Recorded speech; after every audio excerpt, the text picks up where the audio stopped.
بسم اللہ الرحمن الرحیم الحمدللہ والصلاة علی رسول اللہ اما بعد فاعوذ باللہ من الشیطان الرجیم بسم اللہ الرحمن الرحیم۔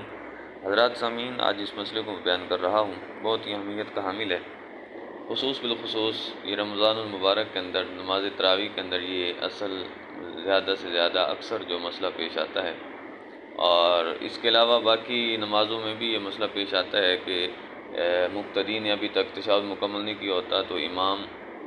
تیسری رکعت کے لیے کھڑا ہو جاتا ہے، یا پھر ادھر نماز تراویح کے اندر اس نے تشہد مکمل نہیں کیا ہوتا اور امام سلام پھیر دیتا ہے، تو اس وقت مقتدی کو کیا کرنا چاہیے؟ تو اس کے حوالے سے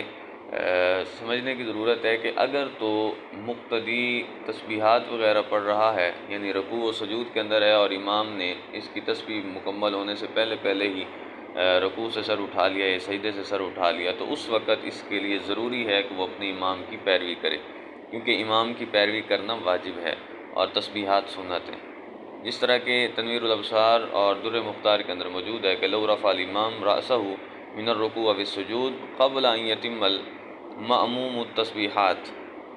کہ اگر امام اپنے سر کو اٹھا لیتا ہے رکوع و سجود میں سے قبل اس کے کہ جو مقتدی ہے وہ اپنی تسبیحات کو مکمل کرے، تو اب کہتے ہیں کہ واجب متابعتہ، تو اس کی متابعت واجب ہے، اس کی پیروی واجب ہے۔ ہاں البتہ بخلاف سلامہ او قیامہ لثالثۃ، ہاں البتہ اگر اس نے سلام پھیر دیا اور اس کا تشہد رہتا تھا، یا پھر اس نے تیسری رکعت کے لیے قیام کر دیا، تیسری رکعت کے اندر کھڑا ہو گیا قبل اس کے کہ مقتدی کا تشہد مکمل ہوتا، تو حکم یہ ہے کہ فإنہ لا یتابع، تو اب اس کی پیروی نہیں کرے گا بلکہ اپنے